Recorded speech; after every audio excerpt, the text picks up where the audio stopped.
কই ব্যাংকের ম্যানেজার কই? আরে বাবা ভালোভাবে ডাক। দাঁড়াও দেখাচ্ছি। ম্যানেজার বাবু, ও ম্যানেজার বাবু। আরে তোমরা চলে আইছো? তা কি স্টেশনে বসে থাকবো নাকি? বলছি কি বাপু, তোমার নাম কি? তুমি এত চটপট করছো যে? বলছি কি আগের দিন আমার বাবারা আসছে, তাদেরকে আপনি ওই টাকা কেন দেননি? বলছি কি বাবা, আমাদের ঝলমলো ব্যাংক, ছোট্ট ব্যাংক, এই ব্যাংকে কি অত টাকা থাকে? একটু সময় লাগে না? একদিন পরে তো আসলো, সেদিন তো দিলেন না। হ্যাঁ সেদিন তো দেওয়ার কথা বলে দিলেন না। দেখো বাবা, 1-2 লাখ 4 লাখ টাকার ব্যাপার হয়, যে করে হোক ম্যানেজ করে দেওয়া যায়। হ্যাঁ, অত টাকার ব্যাপার তা বুঝতে পারিস তো? আর অত টাকা অ্যাটাসি আনিস, ওতে কি টাকা ধরবে? টাকা ধরুক না ধরুক, সে আমরা বসবো কি করে, নিতে হয় কি না নিতে হয়। বলছি চেক বই আনতে বলেছি, আনিস? কেন চেক বই দিয়ে কি হবে? এতগুলো টাকা কি এমনি দেওয়া যায়? চেক ছাড়া দেওয়া যাবে না। আর তোমাদের জন্য কাগজপত্র নিয়ে আসি, সেসব কাগজপত্র সই করতে হবে। কিসের কাগজপত্র? এই যে টাকাগুলো যে এতদিন ব্যাংকে ছিল, আমাদের কাছ থেকে টাকাগুলো নিয়ে যাচ্ছ, তার জন্য একটা প্রমাণপত্র রাখতে হবে না আমাদের? কই দেখি। দেখাচ্ছি, দাঁড়াও। এই কদম, ফাইলগুলো নিয়ে আয় তো। এই যে স্যার। কদম বৌদি, তুমি আমার এখানে কবে থেকে কাজ শুরু করিছো? চার দোকান সকালে আর বিকালে চালাই, আর বাকি সময় ব্যাংকে ঝাড়ঝুড় এই খাতাপত্র আনিয়ে দেওয়ার কাজ করি। ভালো কাজ ধরিছো। কই দেখি দেন। এই নাও দেখো। ওরে দেখ কেমন দাঁত ভেঙে যাবে। বলছি কদম, গরম গরম চা নিয়ে এসো তোদের জন্য।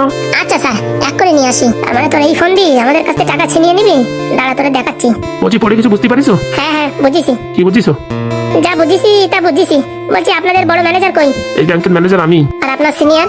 আমার সিনিয়র আবার কোথা থেকে আসবে? একটুকু ঝলমলো ব্যাংক, 3-4টে ম্যানেজার থাকলে কি করে কাজ চলবে? এ তো পুরো কলকাতা ডিস্ট্রিক্টের ব্যাংক না যে 3-4টে করে ম্যানেজার থাকবে। বলছি এখানে প্রত্যেকটা পেজে সই করে দাও তোমার বাবার। বলছি কি সইটা আপনার করতে হবে? আমি তো করবো, আগে আপনারা চেকে সই করেন, সেটা ভেরিফাই করি। বলছি টাকা কখন দেবেন? এই তো চেকটা জমা করবো, এই কালকে বা পরশুদিন সকালে পাবা। বলছি আমাদের কি খেয়ে দিয়ে কোনো কাজ নেই? সারাদিন এই মানে ব্যাংকের চক্কর লাগাবো? বলেছি না, ছোট্ট ব্যাংক, এত টাকা কি থাকে? আপনারা যে এক সপ্তাহ আগে বলে যাওয়া হয়েছে, টাকাটা আনিয়ে রাখতে হয় না? টাকাটা তোমার ঘরের খেতেই আনি রাখবো, চেক জমা দেবো তারপর তো আনবো। ঠিক আছে। দাও দেখি চেকগুলো কই, চেকগুলো সই করে দাও। আর নামের ওখানে ফাঁকা রাখবা। কেন নামের ওখানে ফাঁকা রাখবো কেন? ওখানে সেলফ বলে রাখবো? না না, এসব লেখার দরকার নেই, আমি ভরে দেবো, খালি সইটা করে দিলেই হবে। আমাদের কি পাগলা খাপা পাইছো নাকি? হ্যাঁ ঠিক আছে, লাগবে তো লেখো। কোনো গড়বড় হয়ে বা ফেল্ড হয়ে গেলে আমি কিন্তু কিছু জানি না। আরে পাদু যা বলছে তাই করে দে তো। টাকাটা নিয়ে এখন তো জাতি পাল্লি বাঁচি, এই ব্যাংকের জীবন টাকা রাখবো না। বলছি টাকাটা আজকে দেওয়া যায় না? আরে বাবা, তোমাদের কতবার বোঝাবো? বলছি কি আপনার বোঝানোর দরকার নেই, আর এই ফর্মগুলো আপনার কাছে রাখুন। আমার কাছে তো রাখবো, সইগুলো করে দাও। বলছি কি আমরা টাকা তুলবো না, থাক ওরকম। টাকা তুলবা না মানে? আমি সব জায়গায় বলে কই রাখিছি, আর এখন টাকা তুলবা না? না না টাকা তুলবো না, এই অ্যাকাউন্টে আমরা ট্রান্সফার করে নেবো। আমাদের ওই বাড়ির পাশে যেখানে আছে ওই ব্রাঞ্চে ট্রান্সফার করে নেবো, ওখান থেকে আমরা টাকা তুলে নেবো। এর রোজ আসা যাওয়া আমরা করতে পারবো না। আরে বাবা রাগ করছো কেন? বলছি কি কালকে 10টার ভিতরে টাকা এনে দেবো, ঠিক আছে? এই যে বললেন 2 দিন লাগবে, এখন কালকে সকাল 10টা অবধি চলে আসে। সব নাটক মারে। না না আমরা ওখানে ট্রান্সফার করে নেবো, কালকে সকাল অবধি আমরা এখানে থাকতে পারবো না। আরে বাবা টেনশন করো না, থাকার জায়গা আমি দেবো, খাওয়া দাওয়া খরচাপাতি সব আমি দেবো। তোমরা এত বড় একটা কাস্টমার, এইভাবে যদি চলে যাও তা হয়? বলছি না আপনি অ্যাকাউন্ট ট্রান্সফারের একটা ফর্ম আনুন। আরে বাবা ঠিক আছে, আজকে বিকেলে দেবো, ঠিক আছে? চলবে তো? 4টের ভিতর দিলে চলবে তো? হ্যাঁ 4টের ভিতর দিলে হবে। হ্যাঁ হ্যাঁ 4টের ভিতর দিলে ওই 5টার ট্রেনটা ধরতে পারবো। এবার খুশি তো? আপনারা কি বলেছি? অ্যাকাউন্ট ট্রান্সফারের ফর্মটা আনতে বলেছি। আরে বাবা তুমি এরকম খোঁজে যাচ্ছ কেন? তোমার বাবা কাকা সবাই রাজি, আর তুমি এরকম খোঁজে যাচ্ছ কেন? হারামজাদা, আমি কি কিছুই বুঝি না নাকি এই ফর্মে কি লেখা আছে? একই মুখের ভাষা। হ্যাঁ হ্যাঁ, আর টুক ছেলে হয়ে আমার এইসব উল্টোপাল্টা কথা বলছো। তোমাদের অ্যাকাউন্ট কিন্তু ফ্রিজ করে দেবো। তোর বাপের ক্ষমতা থাকলে করে দেখাস। যত বড় মুখ নয় তত বড় কথা। পদু এই কি বলছিস এসব? এই ভাইপো, এই টাকা দিতে যাচ্ছে, খালি করে ঝামেলা করছিস কেন? এই কাগজে কি লেখা আছে জানো? কি লেখা আছে? তুমি তোমার ছোট বউরি সব টাকা দিয়ে দিচ্ছ, এই ফর্মে তাই লেখা আছে। কি বলছিস? কত বড় হারামজাদা তাহলে দেখতে পাচ্ছিস? 3টে চেক চাইছে কিসের জন্য, তা আবার এখানে নাম লিখতে বারণ করছে। তোমার বউর নামে লিখে ওই জিনিসগুলো সব এই মাল ট্রান্সফার করে নেবে, বুঝতে পারিস? হারামজাদার এত বড় সাহস! আরে বাবা তুমি ভুলভাল পড়ছো, ভালো করে পড়তে পারোনি। কি বললি তুই? আমি ভালো করে পড়তে পারিনি? তুই আমার চিনিস? তুই আমার ভাইপোরে চিনিস? হ্যাঁ শালা পুরো একদম কোচিং সেন্টারে টপ টপ রেজাল্ট করেছে, 1 নম্বর টপ নম্বর কলেজে অ্যাডমিশন হয়েছে, আর ফাজলামি করিস? হারামজাদা পোড়া মুখ মিনছে তোর আজকে হয়েছে। দাঁড়া। আরে বাবা সেরকম কিছু লেখা নাই, ওই এখান থেকে কিছু টাকা গরিব মানুষের দান করা হবে, সেরকম লেখা আছে। হ্যাঁ হ্যাঁ আমি তো কিচ্ছু বুঝি না। দাঁড়া, এই ফর্ম যা আছে না এই সব গিয়ে এখন আমি এই থানায় জমা দেবো। থানায় জমা দেবা? ফর্ম পালি তো? হারামজাদা তোর ভালোভাবে বলিসি, তুই ব্যাংকের অ্যাকাউন্ট ট্রান্সফার করার জন্য ফর্ম নিয়ে আসতি। মাথা খারাপ, তোদের অ্যাকাউন্ট আমি এখন ফ্রিজ করে দেবো, টাকা তোরা উঠাতে পারবি না। তুই ফ্রিজ করে দিলে তোর ছেড়ে দেবো, তোর একদম ফ্রিজের ভিতর ঢুকে দেবো। হারামজাদা শালা কত বড় শয়তান! তোমরা যে যাই বলো, টাকার পাচ্ছ না, এই ব্যাংকের ম্যানেজার আমি। তাই নাকি? তোর ব্যবস্থা আমি করে রেখেছি। বড় বাবু। বলো পাদু। এই মরিছে, পুলিশ কোথা থেকে আসলো? স্যার দেখতে পাচ্ছেন তো আপনাদের এখানে কত বড় চিটিংবাজি কাজ হচ্ছে। এত বড় হারামজাদা মানুষ আমি জীবনে দেখিনি। না স্যার, হ্যাঁ আমি কিছু করিনি স্যার, সব আমি নিজের কানে শুনেছি। তুই আমার চিনিস? তুই যে কি প্ল্যানিং করছিস সে আমার আগের থেকে জানা। ঘনশ্যাম বাবু হাত করিটা নিয়ে আসেন তো। এই যে স্যার আমি হাজির। মালটাকে একদম গলায় গামছা বেঁধে নিয়ে চলো তো। স্যার আমার ভুল হয়ে গেছে স্যার, আমি আর এসব হাবিজাবি কাজ করবো না।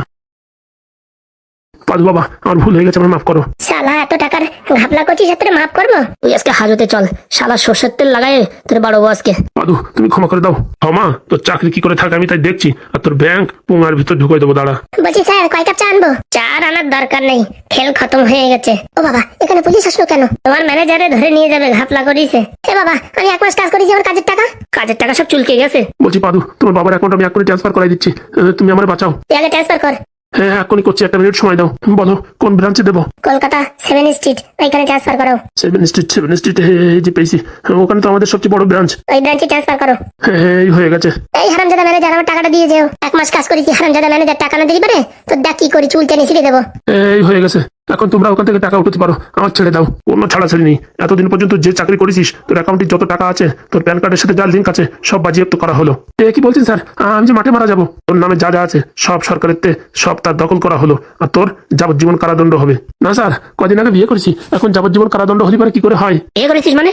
এই তোমার ছোট বউ, তার আমি বিয়ে করেছি। হাগুদা এখন দাঁড়ায় আছো কেন? মারো না তো। না ভাই, দরকার নাই, যত ঝামেলা বিদায় হয় তত ভালো। ঘনশ্যাম বাবু, মালটা ঘাত করে পড়িয়ে হাজতে নিয়ে চলেন। না স্যার, আমার নেবেন না স্যার, একবারের মতন সুযোগ দেন। ওই শালা যাবি, যা, যাওয়ার আগে আমার টাকা করে দিয়ে যা। বড় বাবু আপনি বলেন আমার 1 মাসের টাকা দিতি। এই হারামজাদা, এই ওই মহিলার টাকা দিয়ে 1 মাসের টাকা কাজ করেছে। দিচ্ছি স্যার, আপনি যদি বলেন আপনারও কিছু দিচ্ছি, আপনি এইভাবে আমায় ধরে নিয়ে যাবেন না, মান সম্মান সব ডুবে যাবে। হারামজাদা পোড়ামুখো, তুই যে কাজটা করেছিস তাতে মান সম্মানের কাজ করেছিস, আমাদের এত টাকা ঘাপলা করার প্ল্যানিং করেছিস, সেটা কি ভালো কাজ করেছিস? আমি তো এখনো করিনি। আজকে যদি আমার বাবার সাথে আমি না আসতাম, সব তো তুই ঘাপলা করে দিতি, সব পিন্ডি চটকে যেত। এতদিনের পয়সা করি সব একদম খাল্লাস হয়ে যেত। ভুল হয়ে গেছে পাদু, তোর পাও ধরে ক্ষমা চাই, তুমি আমার মাফ করো। কোনো মাপ নাই। তাই বলছিল বউটা যে 1.5 ফুটে মালটার মাথায় যা বুদ্ধি, একটু সাবধানে থাকো। আমিও অসাবধানী ভাবে কাজ করেছি। দেখেছিস তো পাদুর ক্যালমা। মাফ করে দাও বাবা, মাফ করে দাও। মার খাবি না, ভালোভাবে যাবি। যাচ্ছি যাচ্ছি। চল শালা হারামজাদা, এই পাশ দিয়ে পালানোর চেষ্টা করবি না কিন্তু, ঘাপ করে একদম খাল্লাস করে দেবো। অসংখ্য ধন্যবাদ স্যার আপনাকে আসার জন্য। স্যার আপনাকে অসংখ্য অসংখ্য ধন্যবাদ। আরে তুমি ডাকি স্যার, আমি আসবো না তা বললে হয়? আজকেও তোমার কাছ থেকে কত ক্যালমা জিনিস শিখলাম। স্যার জানেন, পাদু খুব ভালো কলেজে অ্যাডমিশন পেয়েছে। বাবা ভেরি গুড। বলছি একবার শহরে আসলে তোমাদের ওখানে আসবো। অবশ্যই স্যার, কবে আসবেন স্যার ফোন করবেন, আমি আপনাকে নিতে আসবো স্টেশনে। আচ্ছা স্যার আপনাকে অনেক অনেক ধন্যবাদ। আরে ধন্যবাদের কি, যে ছেলে জন্ম দিয়েছো এত ট্যালেন্টেড, আর বলো না। স্যার সবই আপনাদের আশীর্বাদ। পাদু তাহলে আমি এখন যাই, বুঝিস? আমার এখন রাউন্ড আছে। বলছি স্যার মালটাকে আচ্ছা করে কেলাবেন, আর কমসে কম 6 মাস 1 বছর যেন জেল হয়। তুমি ও নিয়ে চিন্তা করো না, যেসব পেন্ডিং কেস আছে না, মালটার উপরে সব লপটে দিয়ে যাবজ্জীবন জেল দিয়ে দেবো। সেটা আপনি যা ভালো বোঝেন। আচ্ছা আসি তাহলে। আচ্ছা বলছি স্যার, খাওয়া দাওয়া করেছেন? না তো খাওয়া দাওয়া করে নিলে হতো না? না না না, পরে একদিন, এখন অনেক ব্যস্ত আছি। তাও তুমি ফোন করলে না আসে পারি না, তাই আসলাম। থ্যাংক ইউ স্যার, অসংখ্য অসংখ্য ধন্যবাদ। আচ্ছা আমি আসি তাহলে। ধন্যবাদ স্যার। পাদু তুই যদি আজকে আমাদের সাথে না আসতি না, আমাদের তো বিশাল বড় ক্ষতি হয়ে যেত। আরে বাবা আমি আসবো না কেন? তোমরা যেদিনই বলেছিলে 3টে চেক লাগবে, সেদিন আমার একটু সন্দেহ হয়েছে। বাঁচাইছিস রে পাদু, বাঁচাইছিস, নাই তো আমরা তো আটু ফেল করে মারা যেতাম। এখন থেকে টাকা পয়সা যে কাজ করবো সব কাজে তোরে নিয়ে যাবো রে বাবা। বাঁচিয়ে গেলাম, কি বাঁচা রে বাবা, না তো সব আলকাতরা হয়ে যেত। কিচ্ছু হবে না বাবা, চলো এখন তুই এই কাকার কাজটা সলভ করে দে, বাদ ঝামেলা যাবে। ওটা তোমার বাবা হাতের খেল। ওই যে ওই কাকিমার ধরে নিয়ে গেছে, কোথায় নিয়ে গেছে তোর ওই মোচা কল দিয়ে একটু খুঁজে দে না। ও তো কালকেই দিতাম।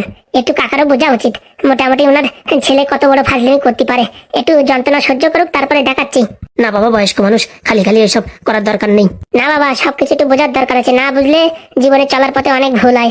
একবার শিক্ষা হয়ে গেলে সে ভুল আর কোনোদিন করবে না। ঠিকই বলিছে পাদু। বলছি স্যারের বাড়ি যাবেন নাকি? ওরে না রে না, 12টা 47 ট্রেন আছে, ওই ট্রেনটা ধরলেই হবে না, চল। আসলে ছাড় এখন মনে হয় স্কুলে আছে। ঠিক আছে চলো তাহলে ট্রেন ধরে বাড়ি চলে যাই। চল বাবা চল, আজকে আমাদের কাজ হয়ে যেত। তুই নাসলি বাবা, তুই নাসলি তো জীবন পুরো আলকাতরা হয়ে যেত। হয়েছে হয়েছে চলো, এর জন্য শালা পড়াশোনা করতে হয়, নাই তো যতই চালাকিগিরি করো না, আসল জায়গা ধরা পড়ে যাবা। সত্যি কথা ফুটো, ওই ইংলিশে কি চ্যাট লিখে দিয়েছে, অত সারা জীবনে উদ্ধার করতে পারতাম না। তুমি সারা জীবন বলছো, এর পরের জন্মে বুঝতে পারতাম না। তা ঠিক বলেছিস। চলো বাবা, খিদে লেগেছে, চলো দাদা বাবুদের দোকানে চলো। চল বাবা।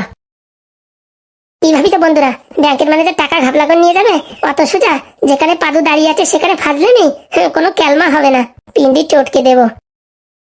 আরে ভাই তুই টেনশন করিস না, পাদুরি আসতে দে, ওর মোচা কল দিয়ে তোর খুঁজে দেবে তোর বউ কোথায় আছে। ঠিক বলিছে। আমার এখন একটাই টেনশন, আমার বউটারে ওরা মারবে না তো? আরে কিচ্ছু করবে না, পাদু যেখানে হাজির আছে সেখানে আবার কি হবে রে, তবুও ভয় লাগছে। আরে বাবা তুই তো টেনশন নিস না, সব ঠিক হয়ে যাবে। তাই যেন হয়। বলছি ছেলেটার একটু টাইট দে, বুঝেছিস? ওর জন্যই যত সবকিছু, না তো কবে তোর বৌমা ঠিক হয়ে যেত।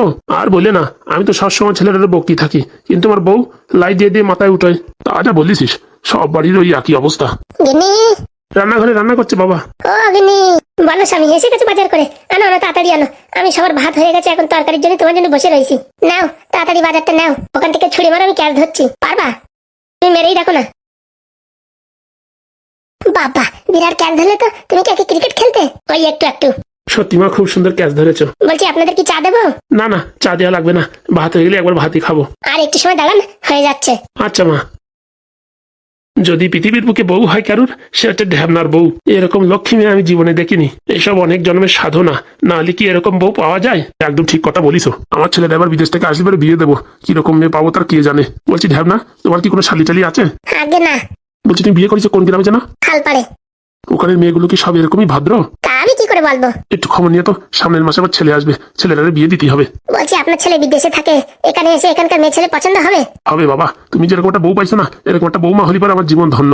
দেখি আমার শ্বশুর বলে ডাকবানি ওই গ্রামে কোনো মেয়েটে আছে কিনা। একদম বাবা, আজকাল যে কোনো মেয়ের উপর ভরসা করা যায় না, কিন্তু তোমার ওই বৌরি দেখে মনে হয় ওই গ্রামের মেয়েগুলো ভদ্র আছে। কি করে বুঝলেন?